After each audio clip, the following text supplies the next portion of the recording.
Kapatid, yung kinita ng LTO nitong nakaraang 4 na buwan, Republic of the Philippines Department of Transportation, Land Transportation Office, ayan, ito po yun, no? Mga kapatid, January to April, 11 billion sa buong Pilipinas. Wala pa yung NCAP dyan. Magandang gabi po sa inyong lahat.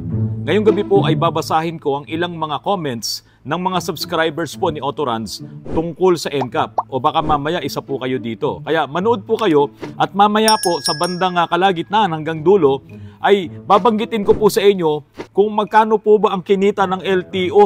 Yung kanilang revenues mula January to April pa lang kung magkano. Nako, magugulat po kayo kung gaano kalaki ang kinita ng LTO. Wala pa yung NCAP. O ngayon, magbasa muna po ako ng ilang mga comments. Ang sabi po ni Trampeya Betpool, ano ba to? Trampeya Betpool, napaka-realistic po ng mga binabanggit nyong mga situationers na pwedeng maging resulta ng implementasyon nito. Bukod po sa inefficient mailing system ng Pinas, not to mention yung tagal makakuha ng confirmation sa LTO, nakikita ko na ang chaos na kalalabasan dito. I for one experience a 1-month release o processing ng confirmation sa LTO nung nagpa-change of name ako ng CR na nabili kong leased vehicle from a dealership. Thank you, Sir Randy, for bringing this up. Ngayon, ang sabi naman po ni Mr. Soprano, dapat ayusin muna ng LTO ang sistema nila simula sa tamang pagkuha ng driver's license, pagkaparehistro ng mga sasakyan, pagiging centralized ng computer system nila, at pagtanggal ng mga fixer sa loob ng LTO. Dapat naman talaga tanggalin yan kahit noon pa. Padaliin muna nila ang sistema para ganahan ang mga mamamayan na sumunod sa batas. Kapag okay na ang lahat, maaari na silang magpatupad ng mga bagong batas, hindi puro pahirap sa tao. Minsan, ang mga bagong batas na gusto nilang ipatupad ay mas lalong dumadagdag sa kaguluhan, kalituhan, abala sa mamamayan, at pinagmumulan ng korupsyon. Ganito na lang ba tayo sa Pilipinas? Walang ginhawa na nararamdaman ang mga mamamayan. Ang gobyerno ay dapat nagpapagaan sa buhay ng mga mamamayan, hindi nagpapahirap pa. Yan ang comment ni Mr. Soprano. Kaya naman pala. Kaya pala parang ang taas ng iyong komento. Ikaw pala isang soprano. Ito pang susunod, sabi ni Danilo Capili, maganda lang sa mga taga-LTO yan. Sa mamamayan, pasakit po talaga yan. TNX po sa info, tama naman po lahat sinasabi niyo po, sir. Sabi ni Cheryl Maala. Sabi naman ni Raul Kahukom, tama naman po lahat sinasabi nyo. Ang daming problema niyang NCAP na yan, sana ayusin mabuti muna yung sistema ng NCAP bago nila ipatupad. Sabi naman ni Gilbert Mojica, huwag kayo magagalit mga taga-LTO saka MMDA walang utak ang nagsabatas dito. Grabe naman ito, si Gilbert Mojica. Ang sabi naman ni Erwin Bernales, maganda yung batas na yan. Ito mukhang okay. Pakinggan nyo po maganda yung batas na yan. Ang may problema is yung plate registration. Nararapat nang baguhin ang plate registration system ng Pinas, gawin ng personalized. I mean, kapag binenta mo yung sasakyan mo, may iiwan sa'yo yung plate number, yung bagong owner naman is ikakabit niya yung sarili niyang plaka if meron na siya. All the need is ipa-update niya sa LTO na affiliated na sa plaka na yung bago niyang kotse. Very simple and effective. Ganyan dito sa Canada. Yung plate number mo is for life na issue. Pwede mo na ulit magamit kapag may bago ka ng kotse. May nag-reply dito. Basahin natin yung reply. Zig Dazzling, ayos nga ganyan. Personalized plate number. Sarili na. Sabi naman ni Pauline Ray, 5359, nice one, like it. Sabi naman ni Fernando Bornillo, maganda yan. Naisip ko na yan dati. Uy, ganun Nag-i-exist na pala yan. Sa ibang bansa nga lang, mas mainam nga ganyan. Okay, tama na muna yon. Meron pa ba? Basa muna ako ng ito ang sabi, NCAP, nasa camera ang pera. Wag naman.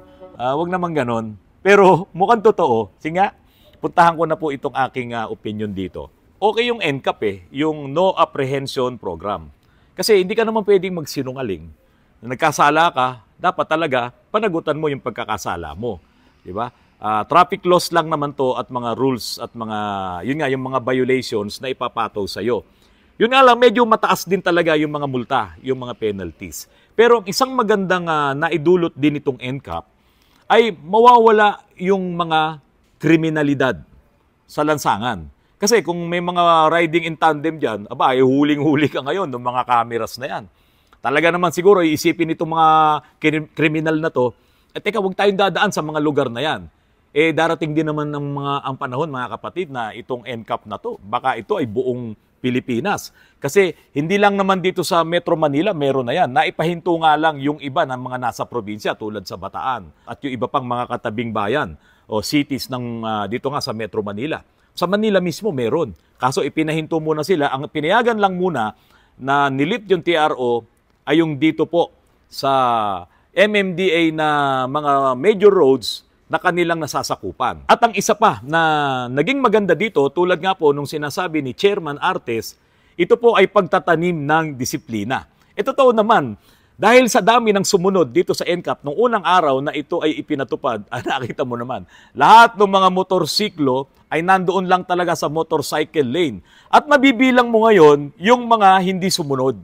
Yung mga hindi na disiplina nung araw na yun. Siyempre, sila ngayon, yung halos 1,000 mga nag-violate na naghihintay ngayon ng kanilang ticket.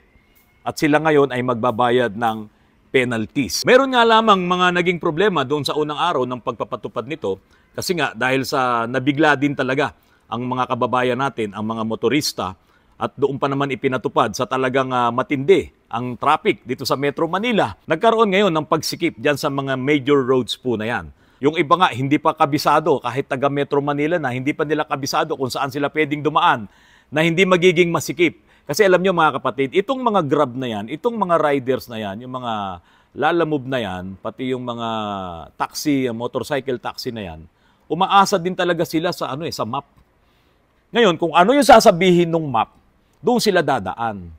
Kaya ngayon, naipon silang lahat dyan at nagkaroon ngayon ng bumper to bumper or gulong sa gulong ng mga motorsiklo, naipon dyan sa gitna ng mga major roads na yan at bumagal talaga ang daloy ng trapiko. At para doon nga sa mga motorsiklo, naging delikado para sa kanila yon dahil pwede ka talagang matumba, pwede kang maaksidente.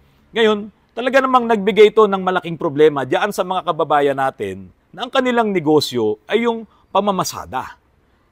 Ngayon, yung mga angkas dyan, yung mga nakasakay dyan sa mga motorcycle taxi na yan, pati dun sa mga Grab na yan, naku po, talaga sila ay nagtagal dun sa kanilang mga biyahe. Kapag nahuli ka, bayad ka. Kung iko-contest mo naman, kung ilalaban mo, magtiyaga ka. Kasi nga, yan na nga yung sinasabi ni Congressman Busita noon, ilalaban niya, ilang araw yung hearing na yan. O magkano lang naman ang sweldo niya sa isang araw, huhulihin mo. Diba? Ngayon, hindi naman niya kayang bayaran yung violations kasi nga, ang liit lang ng sinesweldo niya. O lalapit ngayon, doon sa mga ganyang mga kongresista, o nilalapitan nila si Congressman Busita, okay lang, dahil nung panahon na yun, nakapwesto siya, ngayon, paano na? Sino ngayon ang lalapitan mo? Kaya nga po, mga kapatid, dito, sa pagkakataong ito, maganda yung programa. Kaya lang, nabigla yung mga tao. Ngayon, yung kinikita ngayon ng NCAP, saan ngayon yan mapupunta? Naaalala ko tuloy mga kapatid, yung isang programa sa telebisyon na ito po yung kapag may katwiran, ipaglaban mo. Kaya lang, itong mga nahuhuli, halimbawa, driver ni Madam, huli ka, o paano may paglalaban yon? Driver ng opisina ng isang kumpanya, huli ka. Siyempre, sasabihin ng opisina, talagang yan, naka-time in, sa'yo nagda-drive nun, hindi naman sasagutin ng kumpanya yan, huli ka. So magbabayad ka, magkano ngayon ang babayaran mo? Kaya talagang mag-iingat ka Di ba? Hanggat maaari, hindi ka lalabag sa batas. Kaso, tao ka lang Di ba? Ang tao talaga nagkakasala Maliit o malaking kasalanan, hindi mo yan maiiwasan. Lalo na kung ikaw pa'y nagmamaneho, manibela lang naman ang hawak mo. Kapag ka umaandar na yan at hindi mo malaman na gigipit ka or kung saan ka napupunta, nag-iisip ka, napakahirap ng posisyon ng isang driver Nag-iisip ka o meron ka pang taglay na problema, dala-dala mo yung problema sa pamilya, tapos nagmamaneho ka, may problema ka rin sa opisina, minsan nakakagawa ka ng ganyang mga paglabag. Pero wala ka nang magagawa. Kapag nakita ka ni Big Brother nila, huli ka. Yan ang mga problema po na kinakaharap ng lahat ng mga motorista at maging yung mga nakikisakay, yung mga pasahero. Ngayon mga kapatid, eto wala akong masyadong nabasa dito sa mga nag-comments dito sa vlog ko na okay lang yan, yung mga pasaway na yan, yung mga kamote na yan. Okay lang yan, yung mga taxi driver na yan, kung saan-saan yan na nagsususuot. O yung mga private na yan, hindi yan private lang na sasakyan kasi Grab yan. Ang mga utak ng driver niyan, utak taxi driver din, o di ba? Ganun sa ibang mga yung ilang mga vlogs ko, ganun sila mag-comment. Ngayon halos wala 'yun. Bakit? Dito po sa NCAP, lahat dito ay tatamaan nito. Kailangan lahat tayo ay sumunod dito sa sinasabi nilang disiplina. Kaya kung hindi ka mag-iingat, damay ka. Ako, tatay ako, gagamitin ngayon nung isang ko yung sasakyan. Eh di damay din ako. Hindi ko pwedeng sabihin na, kasalanan mo yan. Hindi. Siyempre, anak ko yun. Sagot ko na lahat yun. Kahit nga yung sabihin mo walang sasakyan, apektado dito Kasi pasahero din siya May mga magaganda ring nagawa itong NCAP Yung mga expired yung registration. Kapag yan talaga ay lalo pang pinaganda ng LTO at ng MMDA na kapag ka nakita pa lang yung plate number na i-type nila na expired na yan, sabi naman ni Chairman Artis nandoon pa rin yung mga enforcers nila Pwede naman nilang tawagan yun. Expired yan, nabulin mo na yan. Diba? Doon pa lang naman nagkakaroon ng apprehension kapag ka ganun yung mga kaso siguro. Tapos meron ding nagtanong sa akin, sir, paano yung hindi mo naman makita yung itsura sa loob? Paano kung hindi mo naman makita kung naka-seatbelt siya? O kung hindi siya naka-seatbelt? Paano kung hindi mo naman nakita nagse-cellphone yung driver? Kasi dilim yung tint niya. Huli pa rin yun kasi bawal po yun Bawal yung sobrang na dilim ng iyong tint. Violation pa rin yun. Kaya kung paiigtingin pa ng LTO, yung kanilang panguhuli dito, pati ng MMDA, nako, diba? Matindi po yan. Pero, wala kang lusot dyan kasi legal yun Nagkasala ka Lumabag ka sa batas Kaya dito, maraming naapektuhan ng mga common tao. Mga drivers, utility driver, bus driver, jeepney drivers, itong mga motorcycle riders, mga grab driver, ang dami. Pati yung mga empleyado na may mga kanya-kanyang sasakyan, pati si Don, saka si Donya na may driver. Si Don at si Donya, kapag lalabas yung kanyang driver at hindi siya kasama or may susunduin, may papabili, malamang puro sermon na abutin ng driver nito. Kasi biro mo, sasabihin sa kanya, ingatan mo yan, kami magbabayad niyan. Kapag ka ikaw ay nag-violation, ayusin mo yung pagmamaneho mo. Diba? Tama naman yun. Kaya lang, hindi ka nga basta-basta makakalusot Paano kung yung driver mo, napagsabihan mo na, talagang matigas ang ulo.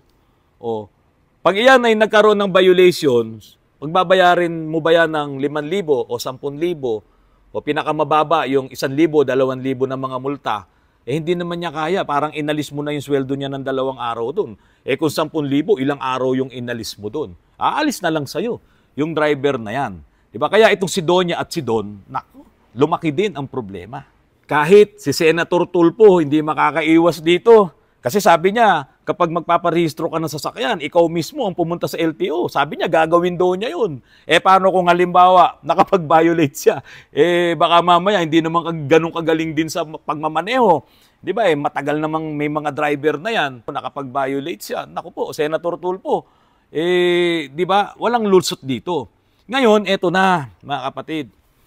Yung kinita ng LTO nitong nakaraang 4 na buwan, kasi nagsimula ng January, February, March, April, ang sabi po, ang kinita po ng LTO, sabi dito, Republic of the Philippines Department of Transportation, Land Transportation Office, ayan, ito po yun, Okay, babasahin ko lamang po sa inyo, Sabi po dito, LTO collects over 11 billion pesos in revenue from January to April 2025. Collection target on track.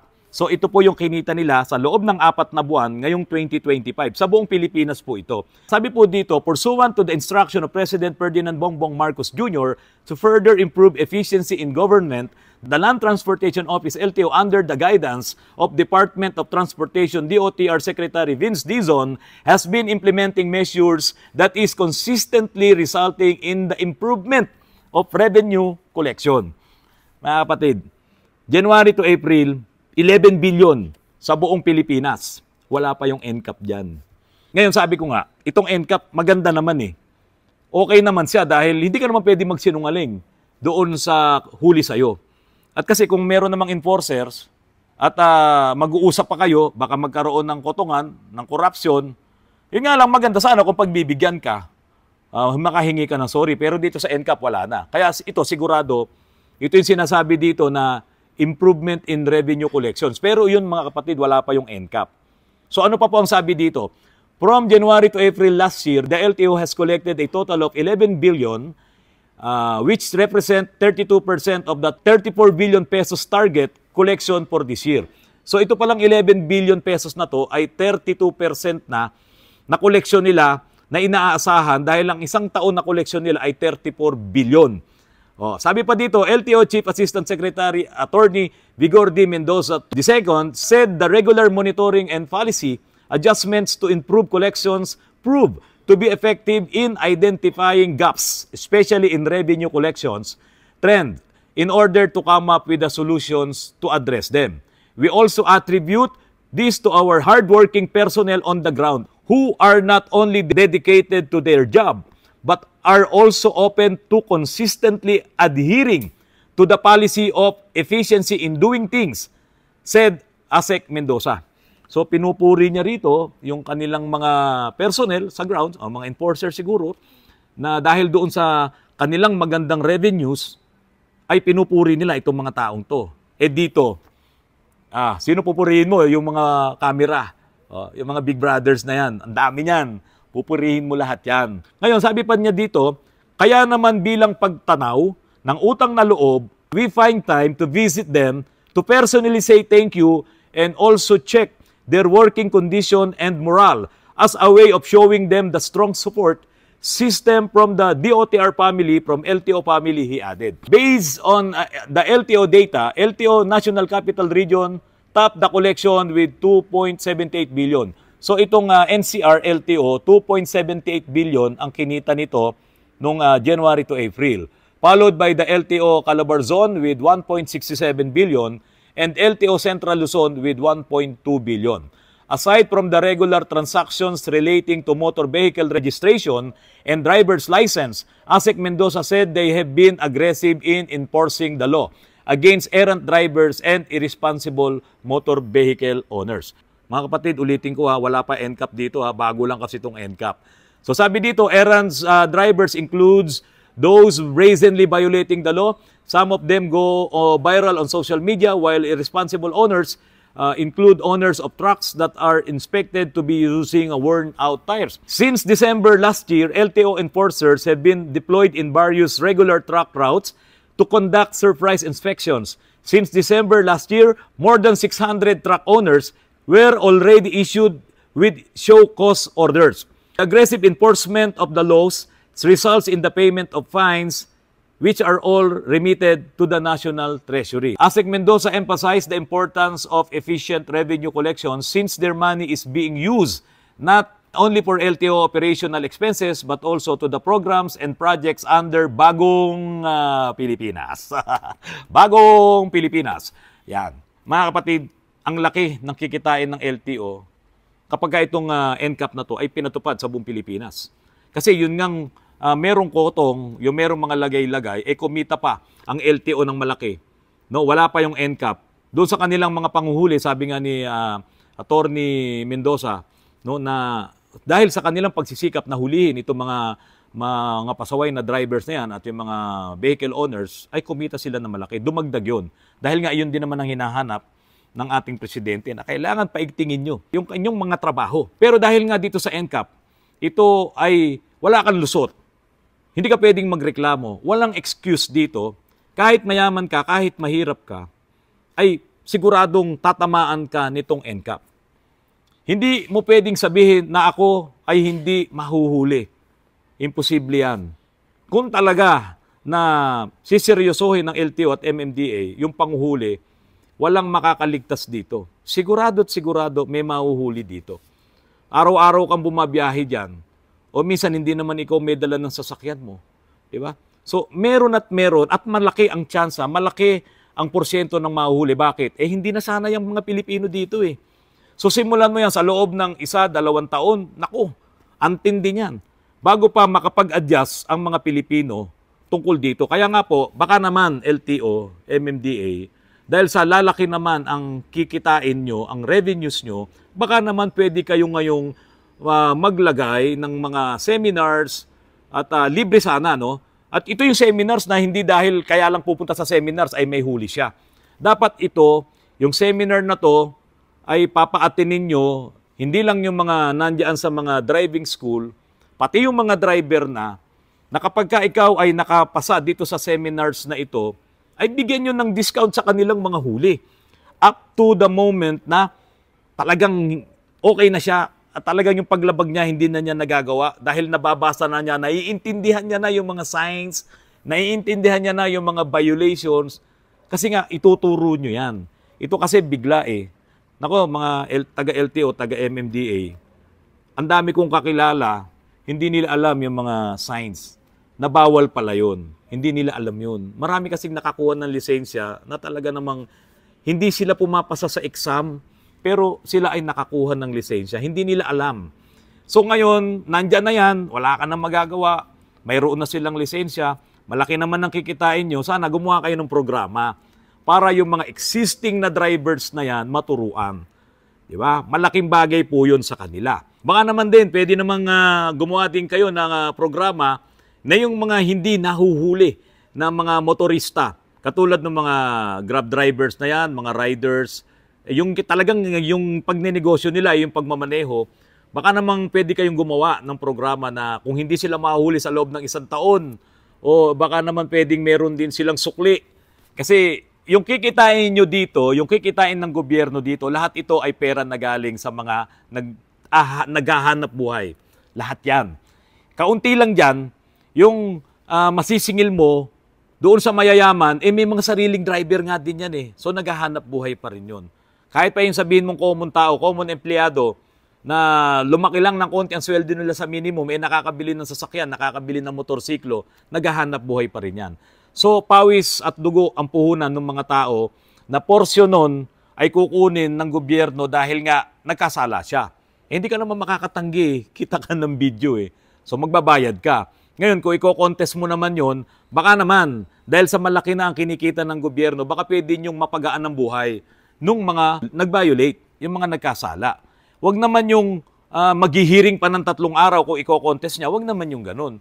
Kung halimbawa, alam niyang siya hindi nagkasala or baka naman pwedeng may first offense, second offense, third offense muna yan bago mo patawan ng malaking multa, huwag mo naman pagtagalin ng maraming hearings. Bigyan nyo naman kami ng konting luwag dito.